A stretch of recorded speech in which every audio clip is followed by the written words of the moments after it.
بسم الله الرحمن الرحيم. الله من الشيطان الرجيم.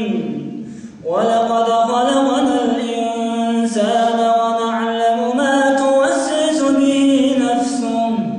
ونحن أقرب إليه من حبل الوريد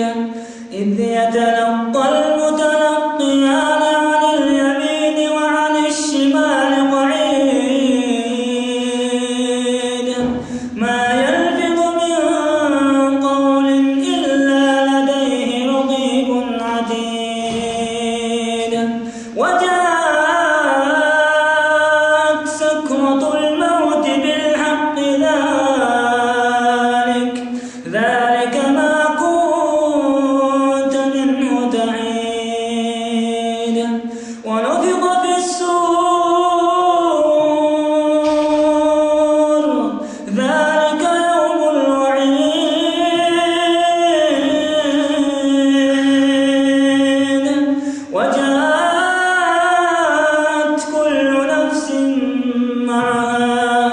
معها سائق وشهيد لقد كنت في غفلة من هذا فكشفنا عنك غطاءك فبصرك اليوم حديد وقال